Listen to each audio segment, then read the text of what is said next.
নমস্কার, প্ল্যাঞ্চেস স্টোরিজের দ্বিতীয় এপিসোডে আপনাদের সবাইকে স্বাগত। প্ল্যাঞ্চেস স্টোরিজ, যেখানে আমরা এমন কিছু ঘটনা আপনাদের সামনে তুলে ধরি যেই ঘটনাগুলির সাধারণত কোনো বৈজ্ঞানিক ব্যাখ্যা পাওয়া যায় না, কিন্তু ব্যাখ্যা না থাকলেও সেই সব ঘটনার সাক্ষী আমাদের থাকতে হয় সারা জীবন। আগের পর্বে দিল্লির এক কলোনিতে ঘটে যাওয়া একটি ঘটনা তুলে ধরেছিলাম আপনাদের সামনে। সেই ঘটনাটি ভৌতিক হলেও তাতে মাতৃস্নেহ প্রধান হয়ে উঠেছিল, কিন্তু আজকের ঘটনা সম্পূর্ণ আলাদা। যেই ঘটনা শুনলে আপনারাও ভয় পেতে বাধ্য। আজকে আপনাদের সঙ্গে রয়েছি আমি সায়ন, সাউন্ডে রয়েছে সুবর্ণ এবং মৃণাল, গ্রাফিক্সে সৌভিক। প্রতি বুধবার রাত 8টায় এবং শনিবার সন্ধ্যে 7টায় শুনতে পাবেন প্ল্যাঞ্চেস স্টোরিজের নতুন এপিসোড। আপনাদের জীবনেও যদি কোনো ভৌতিক বা অলৌকিক ঘটনা ঘটে থাকে যা আপনারা সবার মাঝে তুলে ধরতে চান, তাহলে আপনারা ঘটনাটি লিখে পাঠান 8100405423 এই নাম্বারে। আজকের এই হাড় হিম করা ঘটনাটি পাঠিয়েছেন সৌগত মান্না। সৌগতবাবুর অনুরোধে ঘটনায় উপস্থিত বাকি দুই বন্ধুর নাম আমরা পরিবর্তন করলাম।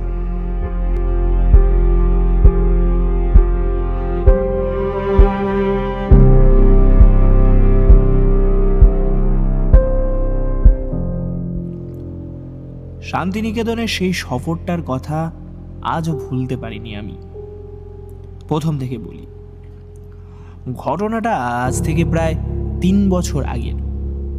পৌষ মেলার সময় না হলেও তখনও শান্তিনিকেতন ভর্তি পর্যটকে।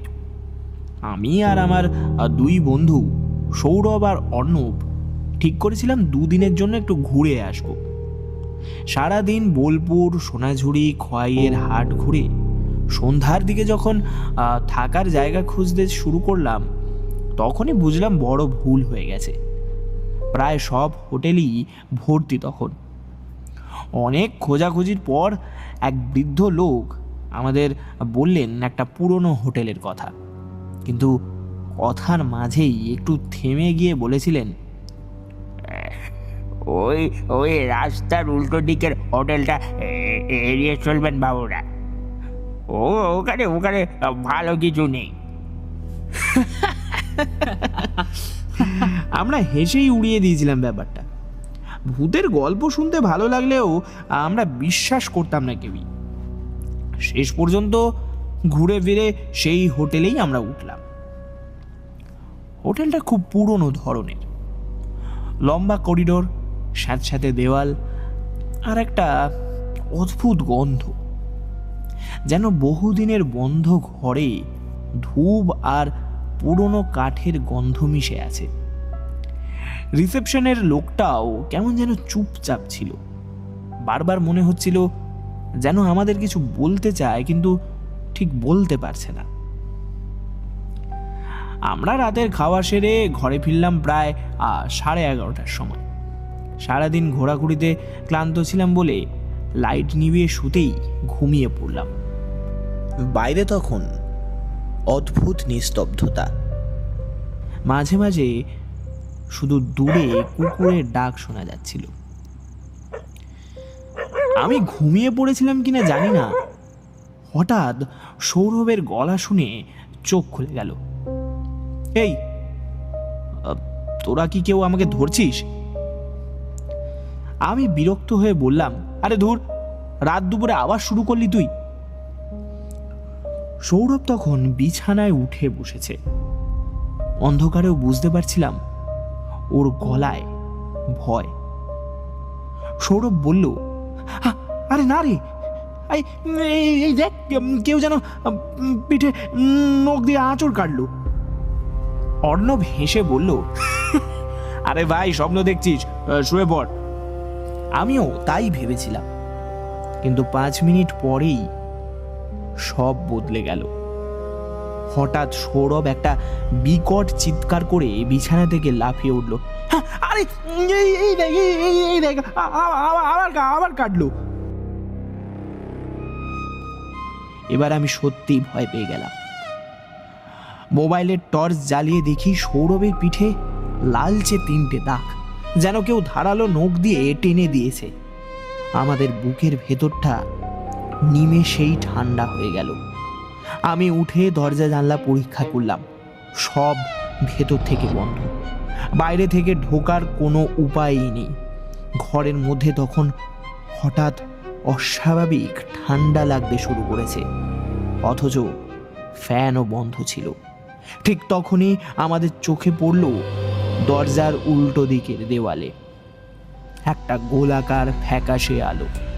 প্রথমে ভাবলাম হয়তো বাইরে থেকে কোনো গাড়ির আলো আসছে, কিন্তু সঙ্গে সঙ্গেই বুঝলাম সেটা অসম্ভব, কারণ জানলা মোটা পর্দায় ঢাকা আর দরজার নিচ দিয়েও কোনো আলো ঢোকার জায়গা নেই। আলোটা যেন দেওয়ালের উপর ভাসছিল, আর সেই আলোর ভেতরে আমি আজও ঠিক ভাষায় বোঝাতে পারবো না আমি কি দেখেছিলাম। একটা কঙ্কালের মতো হাত, শুকনো হাড় বেড়ানো আঙুল, যেন কারোর অদৃশ্য শরীর দেওয়ালের ওপার থেকে হাত বাড়িয়ে ক্রমাগত আঁচড় কাটছে। হাতটা ধীরে ধীরে নড়ছিল, আর তার নখ দেওয়ালে ঘষার মতো একটা শব্দ পুরো ঘরে প্রতিধ্বনিত হচ্ছিল। আমাদের শরীর অবশ হয়ে গিয়েছিল, গলা শুকিয়ে কাঠ। অর্ণব স্থির হয়ে তাকিয়েছিল। আমরা কেউ চিৎকার পর্যন্ত করতে পারছিলাম না। হঠাৎ সৌরভ কাঁপা কাঁপা গলায় বলল, ওটা আমার দিকেই তাকিয়ে আছে, আমার দিকেই তাকিয়ে আছে। পরের মুহূর্তেই আলোটা নিভে গেল, পুরো ঘর আবার অন্ধকার। কিন্তু সেই সঙ্গে যেন কেউ আমাদের কানের খুব কাছে ফিস ফিস করে কি একটা বলল। ভাষাটা বোঝা যায়নি, শুধু একটা ঠান্ডা নিঃশ্বাসের শব্দ পেয়েছিলাম আমরা।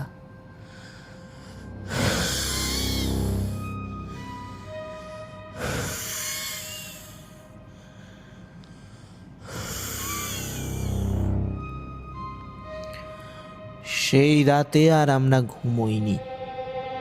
তিনজন একসঙ্গে বসে কোনো মতে ভোর হওয়ার অপেক্ষা করছিলাম। বাইরে প্রথম পাখির ডাক শোনার পর যেন একটু সাহস ফিরেছিল। ভোর হতেই হোটেল ছেড়ে বেরিয়ে পড়ি আমরা। যাওয়ার সময় রিসেপশনের লোকটা শুধু একবার আমাদের মুখের দিকে তাকিয়ে বলেছিল, আপনারা ভাগ্যবান, উনি আপনাদের তেমন কিছু ক্ষতি করেনি। আর এক মুহূর্ত আমরা দাঁড়াইনি। কিন্তু ঘটনাটা এখানেই শেষ হয়নি। সেদিন দুপুরের মধ্যেই আমাদের তিনজনেরই প্রচণ্ড জ্বর আসে। শরীর এত ঠান্ডা হয়ে যাচ্ছিল যেন বরফের মধ্যে বসে আছি।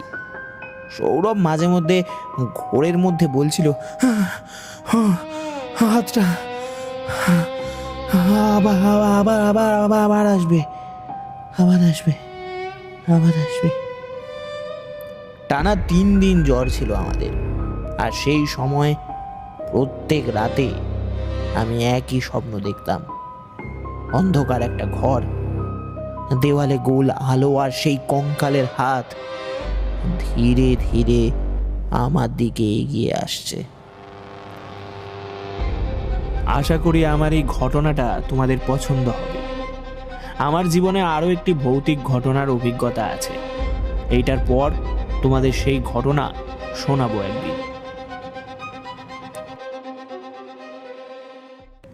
সত্যি এরকম একটি ভয়ঙ্কর অভিজ্ঞতার ঘটনা যখন আমরা রেকর্ড করছি, তখন আমাদেরও গায়ে কাঁটা দিচ্ছে। সত্যি তো, কী ছিল এই আলোর উৎস? কেনই বা সেই বৃদ্ধ এড়িয়ে যেতে বলেছিল সেই হোটেল?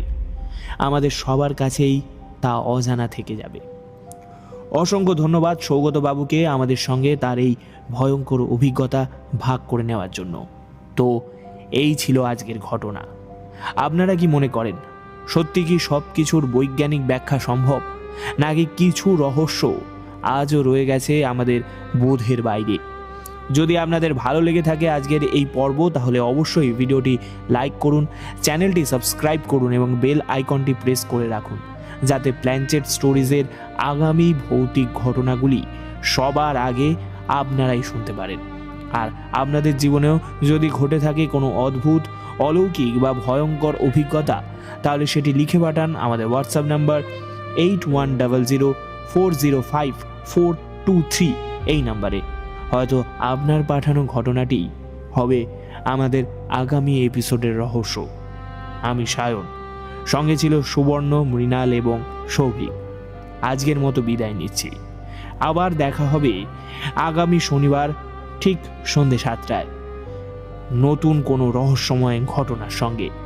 ততক্ষণ পর্যন্ত সাবধানে থাকুন, কারণ সব সময় সব জায়গায় আপনি একা নাও থাকতে পারেন।